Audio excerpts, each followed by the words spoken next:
देखो यार, अगर तुम्हें सच में तुम्हारे आरआरबी एनटीपीसी के एग्जाम में जीके में अच्छा नंबर लाना है तो इस वीडियो को मिस मत करना। क्योंकि दोस्त, तुम्हें भी पता है कि आरआरबी एनटीपीसी के एग्जाम में जीके का एक अच्छा खासा वेटेज रहता है। जीके की वजह से ही लोगों का सिलेक्शन होता है और जीके की वजह से ही लोगों का सिलेक्शन रुक भी जाता है। क्योंकि दोस्तों, जीके की प्रिपरेशन में बहुत सारे लोग कई सारी गलतियां करते हैं, जिसकी वजह से जीके पढ़ने के बावजूद भी उनके जीके में अच्छा खासा नंबर नहीं आ पाता है। सो दोस्तों, आज की इस वीडियो में मैं तुम्हें सबसे पहले यही बताऊंगा कि तुम्हारे आरआरबी एनटीपीसी के एग्जाम में जीके में एग्जैक्टली क्या क्या और कितना पढ़ना है। उसके बाद मैं तुम्हें बताऊंगा कि कहाँ से पढ़ना है, यानी कि बेस्ट सोर्स के बारे में बताऊंगा जहां से तुम कंप्लीट कर सकते हो और अच्छी खासी प्रिपरेशन कर सकते हो। उसके बाद मैं तुम्हें बताऊंगा कि जीके में क्या हम नोट्स बनाएं, और अगर बनाए तो नोट्स बनाने का सही तरीका क्या है। उसके बाद मैं तुम्हें चौथे नंबर पर यानी लास्ट में बताऊंगा कि इसको रिवीजन करने का सही तरीका क्या है, कि हम इस तरह से जीके को पढ़े, इस तरह से जीके की रिवीजन करें ताकि हम हमेशा के लिए याद रख पाए और एग्जाम में भूले नहीं। सो दोस्तों, ये वीडियो जो है ना काफी ज्यादा इंपॉर्टेंट होने वाला है, तो इस वीडियो को बिना स्किप किए शुरू से लेकर एंड तक देखना। और जो भी इस चैनल पे नए हो, चैनल को फटाफट सब्सक्राइब करके बेल आइकन को प्रेस कर देना। तो चलो वीडियो को शुरू करते हैं। वीडियो में आगे बढ़ने से पहले दोस्तों, मैं आपको एक जबरदस्त ऑफर के बारे में बताना चाहूंगा, क्योंकि हो सकता है कि ये ऑफर आपको फिर दोबारा कभी ना मिले। इसलिए उस ऑफर को जरूर से ग्रैब कर लेना। दोस्तों, टेक्स्ट बुक लाया है फुल पैसा वसूल सेल। जी हाँ दोस्तों, आपने बिल्कुल सही सुना, फुल पैसा वसूल सेल, जिसमें टेक्स्ट बुक का 1 ईयर का पास प्रो अब आपको मिलेगा 2 साल की वैलिडिटी के साथ, यानी कि बाय 1 ईयर गेट 2 ईयर। यहाँ पर आपको ये चीज मिल जाएगा सिर्फ और सिर्फ 299 रुपए में। जैसे आप मेरा कूपन कोड इस्तेमाल करोगे तापस12, ठीक है, TAPAS12, तापस12 कूपन कोड इस्तेमाल करते आपको मैक्सिमम डिस्काउंट मिल जाएगा, और ये आपको मिल जाएगा 299 रुपए में। और हाँ, ये ऑफर आपको मिलेगा सिर्फ और सिर्फ 28 दिसंबर को 12 AM से लेकर के 1 AM तक। तो लिमिटेड टाइम के अंदर इस ऑफर को ग्रैब कर लेना। डिस्क्रिप्शन में लिंक है, वहां से क्लिक करके टेक्स्ट बुक का पास प्रो बाय कर लेना, और कूपन कोड इस्तेमाल करना तापस12, ठीक है, तापस12, जिससे कि आपको मैक्सिमम डिस्काउंट भी मिल जाएगा। तो इस ऑफर को ग्रैब करना ना भूले। अब चलिए बढ़ते हैं वीडियो में आगे। देखो दोस्तों, जैसे कि मैंने तुम्हें बताया कि मैं तुम्हें सबसे पहले ये बताऊंगा कि तुम्हारे आरआरबी एनटीपीसी के एग्जाम के लिए जीके में यानी जनरल अवेयरनेस में एग्जैक्टली तुम्हें क्या क्या और कितना पढ़ना है। उसके लिए हमें चलना पड़ेगा एनालिसिस की ओर, यानी कि 2024 में जो एग्जाम हुआ उसका हम एनालिसिस देखेंगे कि जीके में किस पोर्शन में सबसे ज्यादा वेटेज है, यानी कि किस में हमें सबसे ज्यादा ध्यान देना चाहिए, किस में हमें सबसे कम ध्यान देना चाहिए, या ओवरऑल हम बात करने वाले हैं कि हम जीके को पढ़ें कैसे, कितना पढ़ें, क्या क्या पढ़ें और क्या क्या छोड़ें। इसके बारे में सबसे पहले बात कर लेते हैं। उसके बाद मैं तुम्हें बताऊंगा कि कहाँ से हमें पढ़ना चाहिए। दोस्तों देखो, पहले जो आरआरबी एनटीपीसी का एग्जाम होता था, पहले यानी कि 2024 से पहले, ठीक है, उसमें जीके का जो पैटर्न था ना वो अलग था। उसके बाद 2024 से जो एग्जाम हो रहा है उसमें जीके के पैटर्न में काफी सारे चेंजेस आपको देखने को मिलेंगे।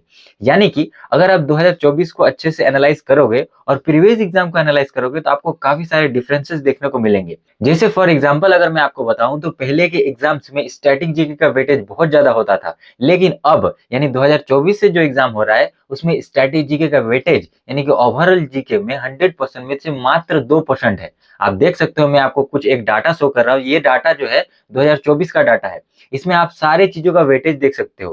पहले स्टैटिक जीके का वेटेज बहुत ज्यादा रहता था, ठीक है, आप मान के चलो कि स्टैटिक जीके का वेटेज तकरीबन 10-12% के अराउंड रहता था। लेकिन इस बार यानी 2024 में जो एग्जाम हुआ इसमें स्टैटिक जीके का वेटेज मात्र 2% है।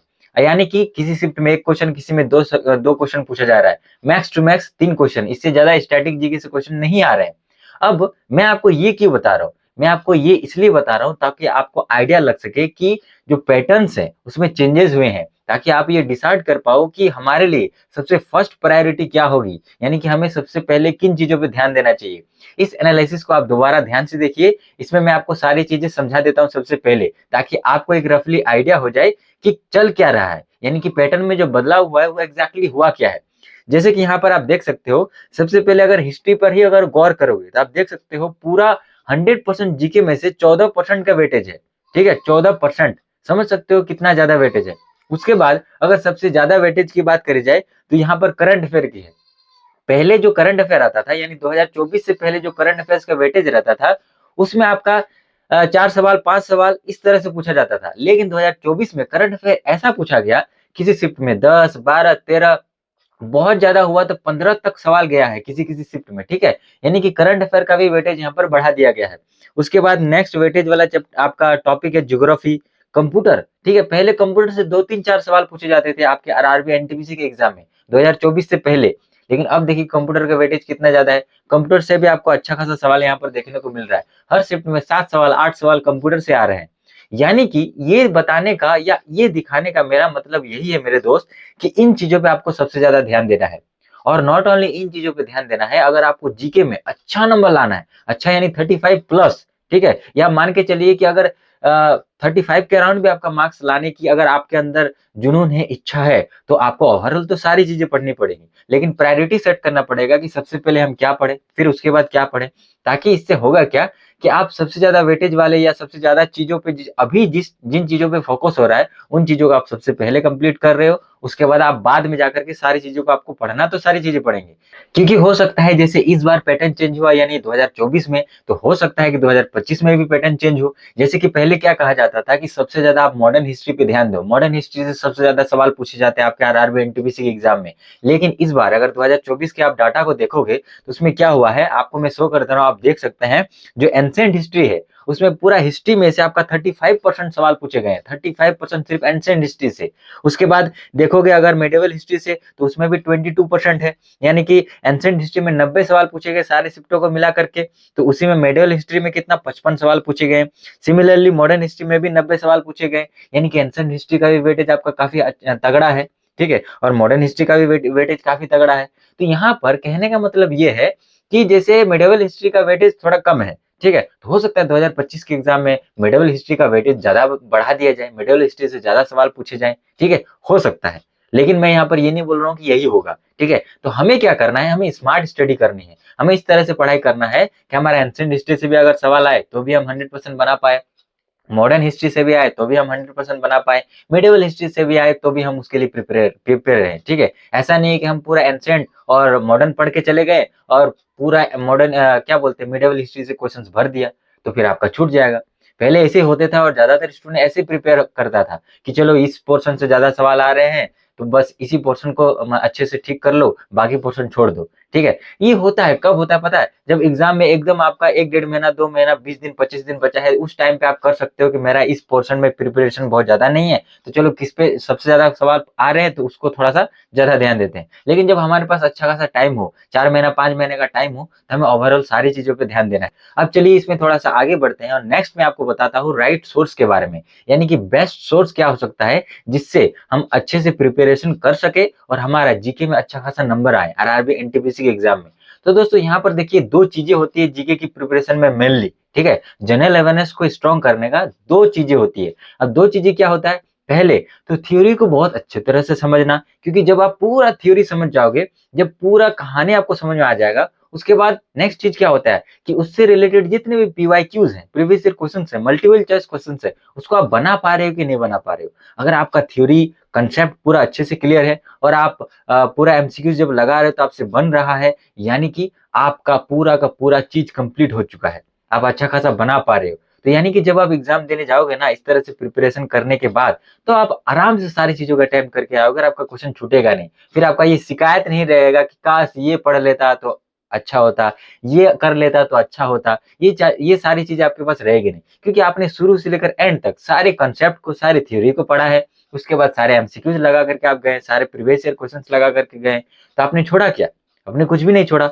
अब यहाँ पर सवाल यह आएगा कि इतनी सारी चीजों को, यानी कि जीके में एक तो चीज नहीं है, हिस्ट्री है, पॉलिटी है, ज्योग्राफी है, इकोनॉमिक्स है, स्टैटिक का पार्ट है, कंप्यूटर है, करंट अफेयर है, इतनी सारी चीजों को पढ़ेंगे कैसे, तो वो तो मैं आपको नेक्स्ट में बताऊंगा। सबसे पहले राइट सोर्स के बारे में बात कर लेते हैं। अब दोस्तों यहाँ पर देखिए थ्योरी को आपको एक एक करके कंप्लीट करना पड़ेगा, आपको हर एक चीज को छोटे छोटे टुकड़ों में बांटना है और एक एक करके आपको धीरे धीरे पढ़ते चलना है। तो सबसे पहले थ्योरी समझना है, फिर उसका पीवाईक्यू लगाना है। थ्योरी समझने के लिए जैसे एग्जांपल लेता हूं मैं कि आपको हिस्ट्री सबसे पहले पढ़ना है, तो हिस्ट्री में आपको क्या करना है, जैसे हिस्ट्री का 3 भाग है, मिडिवल, मॉडर्न और एंशिएंट। तो जैसे आपको एंशिएंट हिस्ट्री पढ़ना है तो पूरा एंशिएंट हिस्ट्री आपको अच्छे से समझना है कि एंशिएंट हिस्ट्री में शुरू से लेकर एंड तक क्या हुआ। उसके लिए आप बड़े-बड़े लॉन्ग वीडियोस कंज्यूम कर सकते हैं, लॉन्ग वीडियोस देख सकते हैं, प्रेफर कर सकते हैं। आप देख सकते हैं स्टडी आईक्यू का एंशिएंट हिस्ट्री का ये वीडियो जो कि लगभग 5.5 घंटे का है। इस वीडियो से आपका पूरा एंशिएंट हिस्ट्री कंप्लीट हो जाएगा। यानी कि एक बार अगर आप इस वीडियो को अच्छे से समझ लेते हैं, देख लेते हैं सारी चीजें, तो आपका सारा कॉन्सेप्ट समझ में आ जाएगा। 1 से 2 बार आप देख लोगे तो सारी चीजें क्लियर हो जाएगी। इसके बाद जैसे आप पीवाईक्यू लगाओगे, इसके बाद नेक्स्ट स्टेप क्या है, पीवाईक्यू लगाना, प्रीवियस ईयर क्वेश्चंस लगाना। और प्रीवियस ईयर क्वेश्चंस लगाने के लिए आपके पास एक प्रीवियस ईयर का बेस्ट सोर्स होना चाहिए, जिसमें जितने भी रेलवे के तमाम तरह के जीके का जो क्या बोलते हैं प्रीवियस ईयर क्वेश्चन है सारे उसमें दिया होना चाहिए, एक भी क्वेश्चन छूटा हुआ नहीं होना चाहिए, ठीक है। अगर आप मेरे से सजेशन मांगोगे तो मैं आपको बताऊंगा यूथ पब्लिकेशन का जो नया 2026 का है, ठीक है, वो वाला आप परचेज कर लेना। भले ही थोड़ा सा प्राइस ज्यादा लगेगा लेकिन उसमें बहुत सारे क्वेश्चन है, 23,000 प्लस क्वेश्चन है।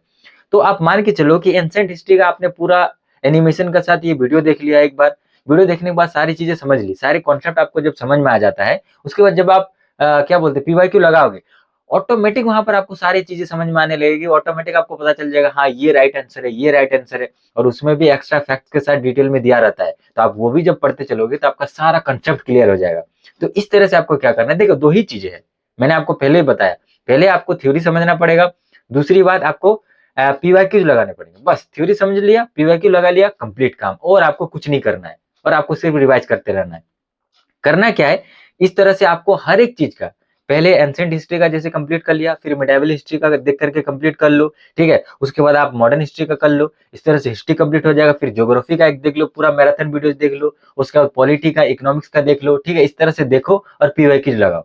बस आपको इसी तरह से सारी चीजें कंप्लीट करना है, एक एक करके सारे कंसेप्ट को क्लियर करने हैं, सारी थ्योरी को आपको कंप्लीट करना है। अगर आपको ज्यादा नंबर लाना है तो, और अगर आपको 20-22 नंबर लाना है तो आप फिर घिसी पिटी जैसे पढ़ रहे थे वैसे पढ़ते चलो। यहाँ पर आप सभी के मन में बहुत सारे डाउट्स और बहुत सारे सवाल होंगे, जैसे कि क्या हमें स्टडी आईक्यू से ही ये लॉन्ग वीडियो ही देखना पड़ेगा? तो जी बिल्कुल नहीं। क्यों? क्योंकि जरूरी नहीं है कि आपको यही वीडियो समझ आ रहा है तो यही वीडियो देखो, इसके जगह पर भी बहुत सारे और भी चैनल है, बहुत सारे और भी टीचर है जो कंप्लीट करके एक एक वीडियो में ही पूरा कंपाइल करके पढ़ा रखे हैं, जहां से आपको समझ में आए। जैसे यहाँ पर फॉर एग्जाम्पल अगर मैं आपको बताऊं तो एडुटेरिया करके एक चैनल है, वहां पर भी जो प्रवीण सर है बहुत अच्छे से मॉडर्न हिस्ट्री, एंशिएंट हिस्ट्री को एक एक वीडियो में, वन शॉट वीडियो में कंप्लीट करा रखा है, आप वहां से भी पढ़ सकते हैं। एक जीवी कक्षा बोल के एक चैनल है जो अच्छे से 10-10 12 घंटे में पूरा सारी चीजें कंप्लीट करा रखा है, आपको अगर वहां से समझ आता है तो आप वहां से कंप्लीट कर लो। तो ये कोई जरूरी नहीं है कि आपको वही वीडियो देखना है वहीं से कंप्लीट करना है। मैं जो भी बेस्ट सोर्स है जितने भी मुझे मिलेंगे सारे का लिंक आपको डिस्क्रिप्शन में डाल दूंगा, वहां से आप सारे वीडियोस को एक्सेस कर सकते हो और देख सकते हो। मुझे जो पर्सनली बेस्ट लगेगा मैं आपको वो वीडियो का लिंक आपको डिस्क्रिप्शन में दे दूंगा। अब यहाँ पर दूसरा सवाल ये आएगा कि बहुत सारी चीजें जैसे इंग्लिश में है, जैसे अगर आप स्टडी आईक्यू वाला एनिमेटेड वीडियो देखोगे तो बहुत सारे वर्ड्स उसमें इंग्लिश में रहेंगे, ठीक है, तो अगर आपको उसमें दिक्कत होता है तो किसी और का चैनल देख सकते हो। फिर यहाँ पर दूसरा सवाल ये आएगा कि बहुत सारे जैसे स्टडी आईक्यू वाला जो वीडियो है उसमें लिखा हुआ है फॉर यूपीएससी, तो यूपीएससी का वीडियो है, हम तो भाई एनटीपीसी का प्रिपरेशन कर रहे हैं।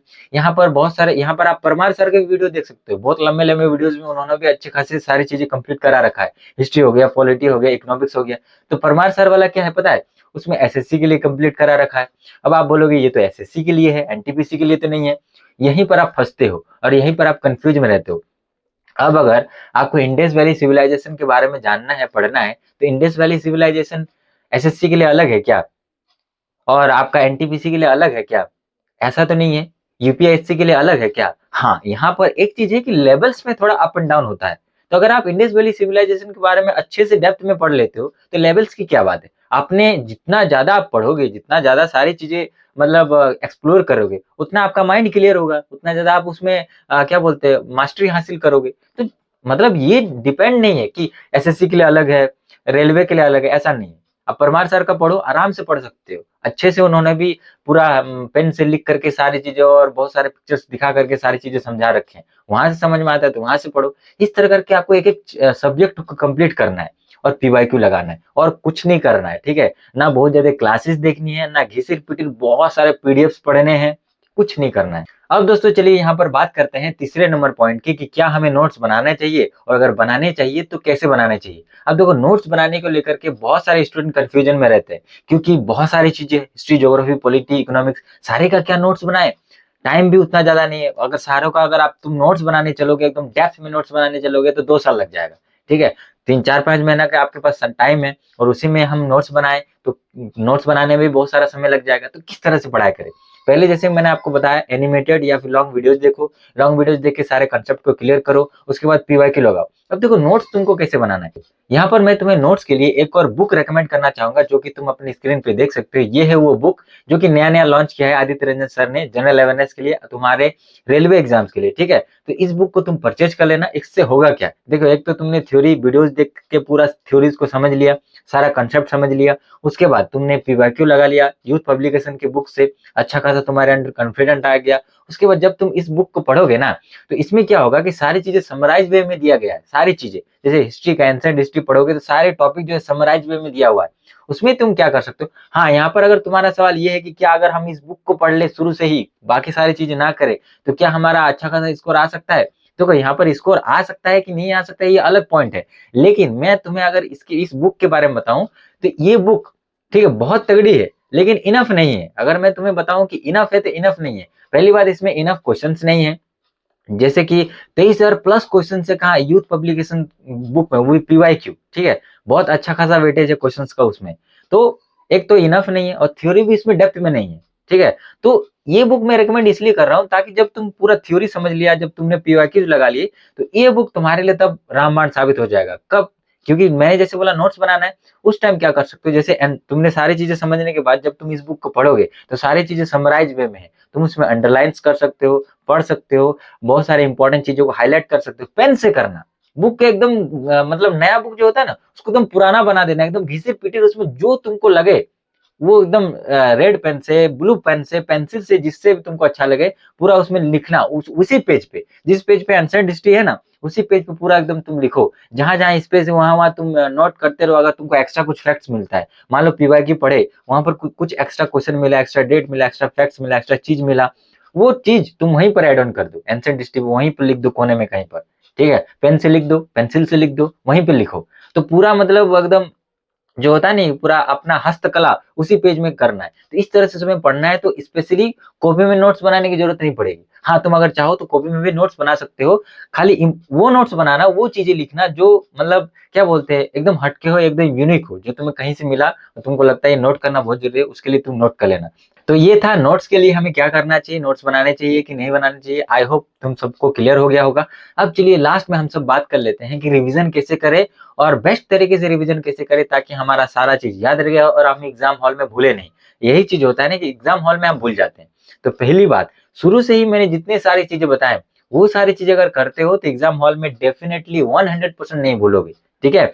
और दूसरी चीज ये है कि रिवीजन कैसे करें, तो रिवीजन के लिए तुम्हें ज्यादा कुछ नहीं करना है। जैसे कि मैंने बोला ना कि वो बुक तुम ले लेना और उसमें पूरा अपना हस्तकला करना, जो तुमको लगे वहां पर लिखो। उस बुक के साइड साइड में जैसे होता है ना, कॉर्नर में व्हाइट टाइप का कुछ पट्टी, मतलब जैसे स्पेस छोड़ा हुआ रहता है, उस स्पेस को छोड़ना नहीं है, सब कुछ उसमें भर दो। तो इस तरह से जब तुम करते हो ना, उसके बाद में जब तुम उस चीज को देखते हो तो सारी चीजें तुम्हें वन पॉइंट में दिख जाता है, वन स्टॉप जगह पे दिख जाता है। तो इससे तुम्हारा बेटर रिवीजन हो जाता है। तो रिवीजन के लिए वो बुक से ही रिवीजन कर लेना तुम। रिवीजन करने के लिए सबसे बेस्ट तरीका है रिकॉल टेक्निक। जैसे तुम मान लो कि बुक को खोले हो, बुक खोलने के बाद क्या होता है कि उसमें सारी चीजें तुमको वहां पर वन स्टॉप में दिखेगा, खुद भी लिखे हो और बाकी सारी चीजें। तो पहले उसको रिकॉल करना, याद करने की कोशिश करना कि एंशिएंट हिस्ट्री में मैंने क्या क्या चीजें किस किस तरीके से पढ़ा है, उसमें क्या क्या चीजें हैं नहीं है, उसको रिकॉल करो। Recall technique is the best technique, ठीक है। और जब रिकॉल में तुमको लगेगा कि नहीं कुछ छूट रहा है, तो जाकर के वो पेज खोल के देख लो, ठीक है। तो इस तरह से तुम्हें रिवाइज करना है, इस तरह से तुम्हें लॉन्ग टाइम तक याद भी रहेगा और सारी चीजों को रिलेट करते हुए पढ़ना है। इसलिए मैंने बोला कि पहले थ्योरी समझो, थ्योरी समझ जाओगे तो सारी चीजें रिलेट होते चली जाएगी, सारे डेट्स भी तुम्हें याद रहेंगे, ठीक है। सो दोस्तों, उम्मीद करता हूं कि आज की इस वीडियो में मैंने आपकी जीके की प्रॉब्लम के लिए थोड़ी सी हेल्प करने की कोशिश करी और आपकी थोड़ी सी मदद हुई होगी, ठीक है। अगर आज का ये वीडियो तुम्हें पसंद आता है तो वीडियो को लाइक जरूर करिएगा। मन में जो भी सवाल हो, ठीक है, कमेंट कर देना, मैं कमेंट का रिप्लाई कर दूंगा, ठीक है। मन में जो भी सवाल हो कमेंट करना और चैनल को सब्सक्राइब कर लेना मेरे भाई, ठीक है, क्योंकि ज्यादातर लोग वीडियोस तो देखते हैं लेकिन चैनल को सब्सक्राइब नहीं करते हैं। तो चलिए, उम्मीद करता हूँ कि इस वीडियो से आपकी थोड़ी बहुत हेल्प हुई होगी। मिलते हैं अगली वीडियो में, तब तक के लिए थैंक यू सो मच। जय हिंद, वंदे मातरम।